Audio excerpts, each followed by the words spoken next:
आप सबको मेरा नमस्कार। जय श्री राम। वंदे मातरम। वीडियो शुरू करने से पहले एक डिस्क्लेमर। मैं कोई सेबी रजिस्टर्ड नहीं हूँ, ना ही मेरी तरफ से आपके लिए कोई रिकमेंडेशन है। ये वीडियो सिर्फ एजुकेशन पर्पस के लिए बनाया जा रहा है। आप अपने एडवाइज़र या कंसल्टेंट से पूछ के ही इन्वेस्टमेंट करें। धन्यवाद।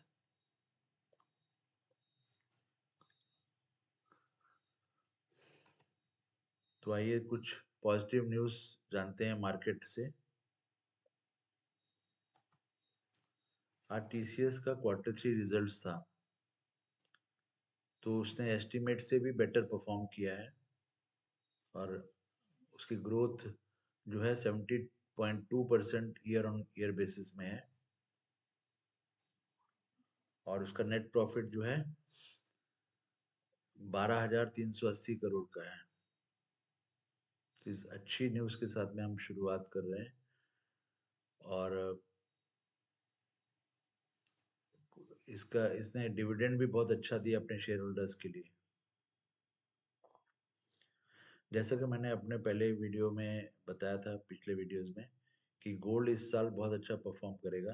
तो आज गोल्ड जो है 80,300 रुपये को टच किया है पर 10 ग्राम्स के लिए और सिल्वर भी 500 रुपये की बढ़ोतरी के साथ में 93,000 रुपये पर किलो के हिसाब से उसने ट्रेड किया है। तो गोल्ड और सिल्वर में तेजी अनुमान के हिसाब से कि इस साल दोनों ही ये कमोडिटीज अच्छी करेंगी और गोल्ड का अनुमान है कि इस साल 90,000 टच करेगा और सिल्वर जो है 1.25 लाख से भी ऊपर जाएगा, ऐसा अनुमान है, लोग बता रहे हैं। बेंगलोर एयरपोर्ट में पैसेंजर ट्रैफिक 9% के हिसाब से बढ़ा है, जो कि अच्छी न्यूज़ है एयरपोर्ट के लिए भी प्लस एयर पैसेंजर्स या एयरलाइंस के लिए भी। लुपिन जो हमारी एक फार्मास्यूटिकल कंपनी है, उसको US food and drug agency से अप्रूवल मिला है फाइब्रोसिस ट्रीट करने का। फाइब्रोसिस एक बहुत ही कॉमन बीमारी है जो लेडीज में होती है और उसके जो ड्रग्स ये इंडिया में बेचता है, वही चीज अब यूएस में बेचने का अप्रूवल मिल गया है। इंडिया ने पिछले साल यानी 2024 में 24.5 गीगावाट सोलर एनर्जी और 3.4 गीगावाट विंड कैपेसिटी एनर्जी ये ऐड की है अपने कैपेसिटी में। ये बहुत अच्छी खबर है बिकॉज इससे न सिर्फ नया रिकॉर्ड बना है, बट हम अपने सामान्य जो ऊर्जा के स्रोत है उनसे अलग हटके कुछ सोच रहे हैं और क्लीन एनर्जी की तरफ जा रहे हैं। तो ये बहुत अच्छी न्यूज़ है भारत के लिए और हमारे क्लाइमेट चेंज के लिए भी।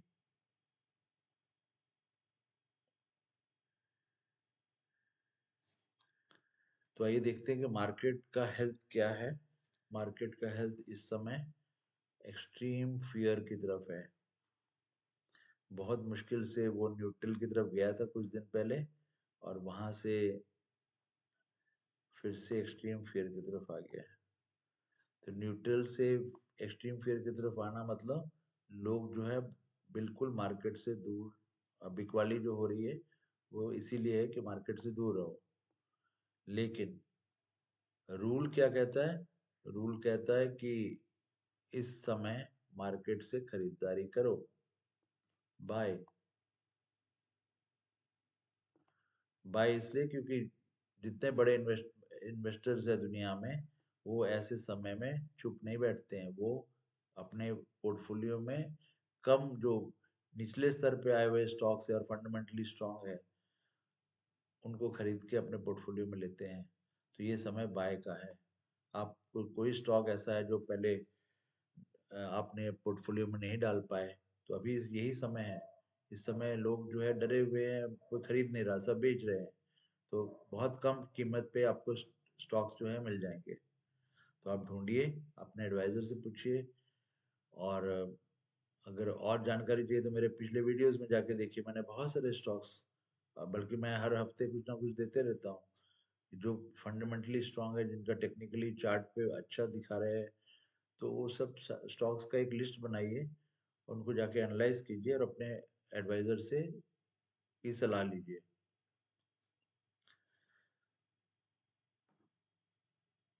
और मार्केट का वेट कीजिए, जब वो फिर से एक्सट्रीम फियर से न्यूट्रल की तरफ जाएगा तब आपको अच्छा प्रॉफिट होगा।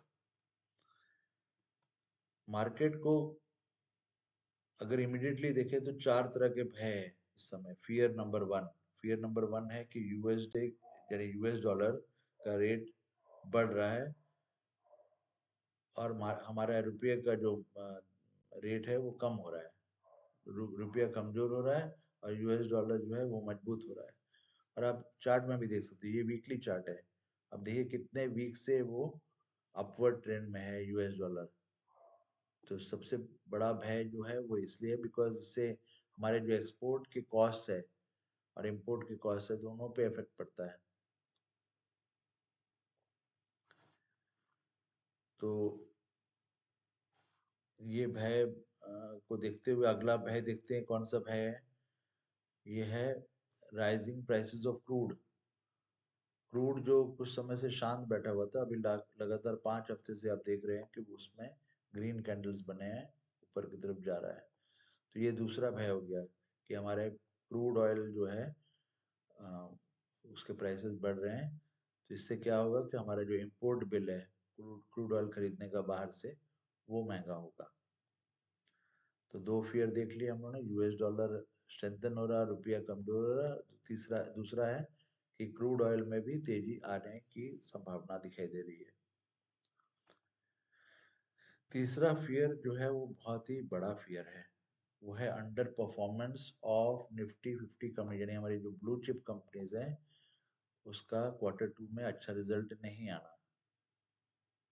तो कहीं ना कहीं वो इन ग्राफ में भी दिख रहा है कि अगर हम Q2 देखें तो सिर्फ 20 कंपनियां थी जिन्होंने अपने एस्टिमेट से भी ऊपर कारोबार मतलब रिजल्ट दिया है, और 19 कंपनियां थे जिन्होंने अपना टारगेट को मिस किया है। तो ये तो 50-50% हो गई। और सिर्फ पांच कंपनियां जो अपने एस्टिमेट के हिसाब से जिन्होंने रिजल्ट दिया है।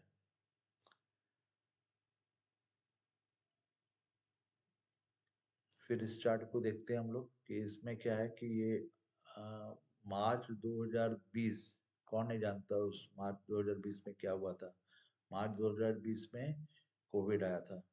कोविड आया था तो ये हमारा मार्केट गिरा था, क्रैश हुआ था। उस क्रैश के बाद ये जो कैंडल बनी थी रेड रंग की, उसके बाद जो कैंडल बनी है वो अब बनी है इतने समय के बाद में, यानी कि 4 साल हो गए। 4 सालों में ऐसी कैंडल नहीं बनी जितनी अभी बनी है। तो ये कहीं ना कहीं हमारे वीकनेस को दिखा रहा है।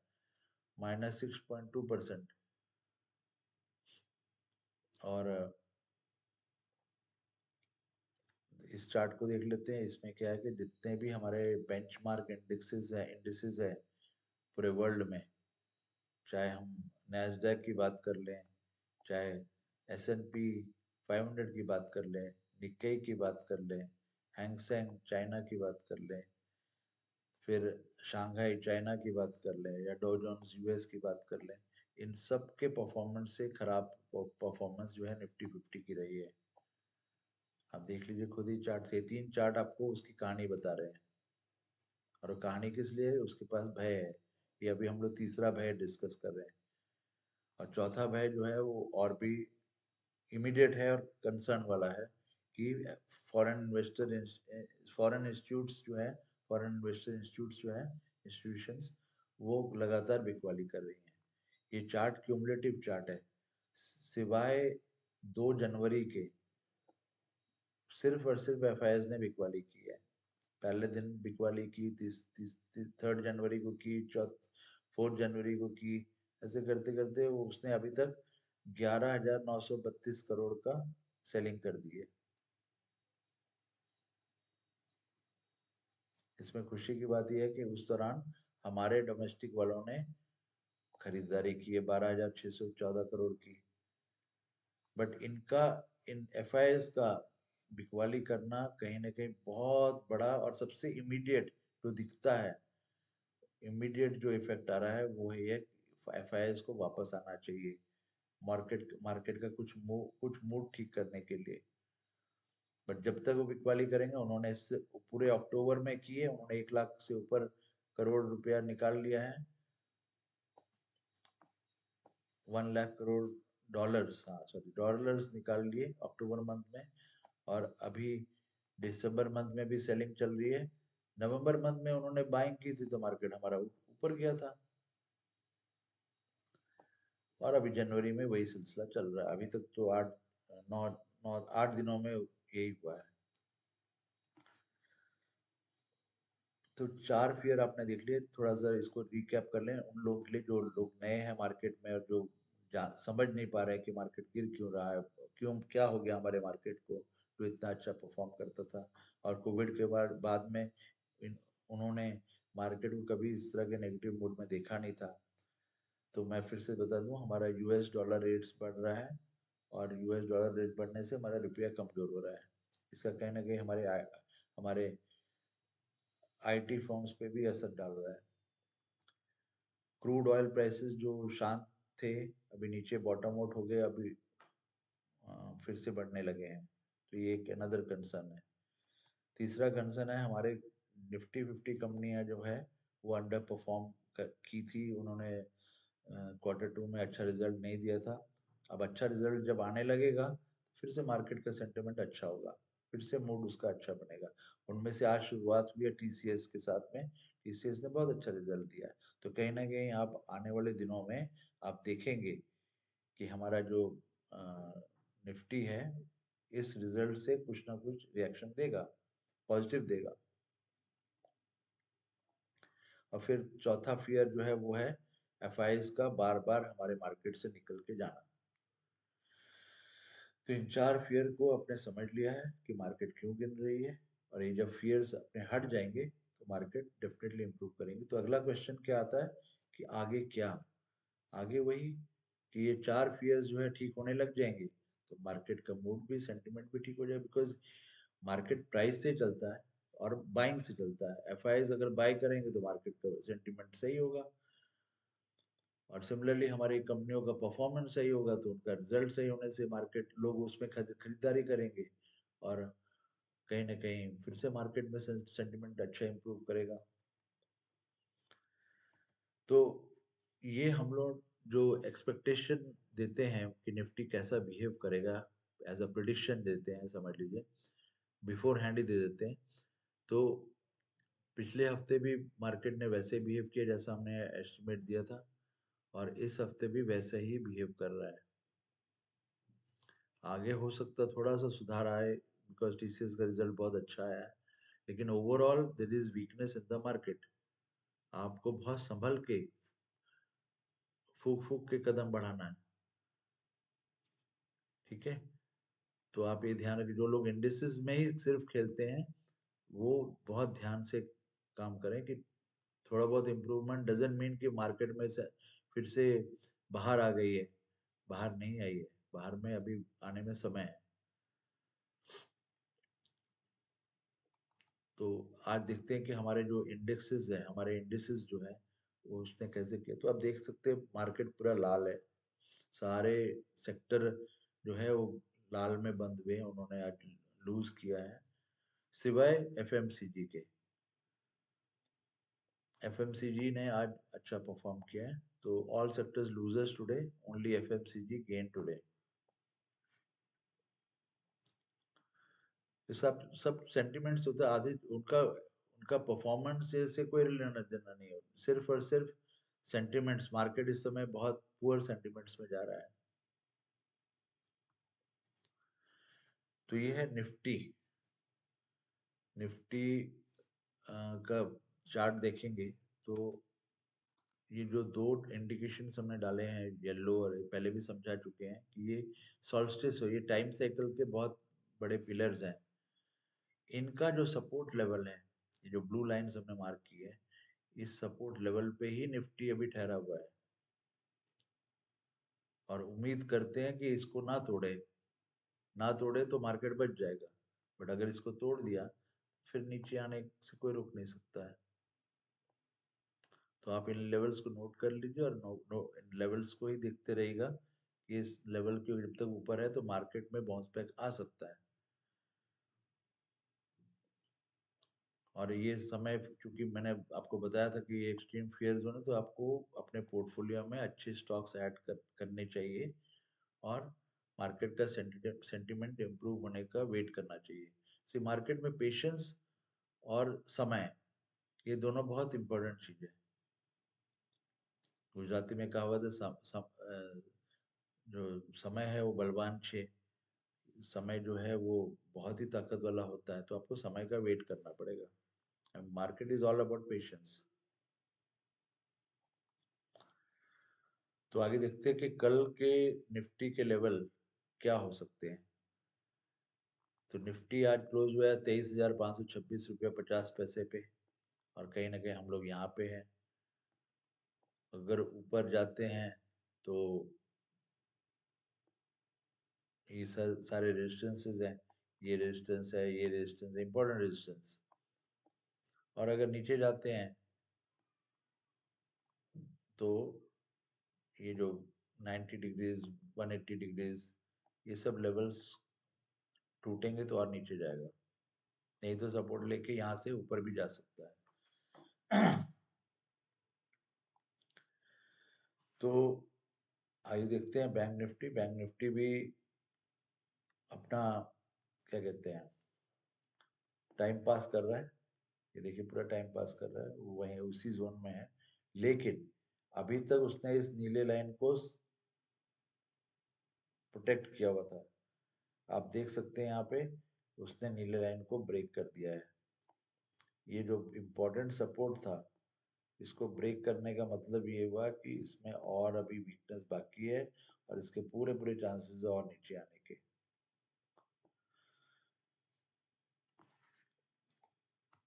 कल के लिए बैंक निफ्टी आज जो बंद हुआ है 49,503 रुपीज 50 पैसा। कहीं ना कहीं हम लोग यहाँ पे हैं, और ऊपर जाएगा तो ये रेजिस्टेंसेस को आप ध्यान में रखिए। एक रेजिस्टेंस टूटेगा तो दूसरे तक जा सकता है, वो टूटेगा तो फिर उसके ऊपर, ऐसे करके जाता है। नीचे जाएगा तो कहीं ना कहीं ये सारे सपोर्ट लेवल्स है।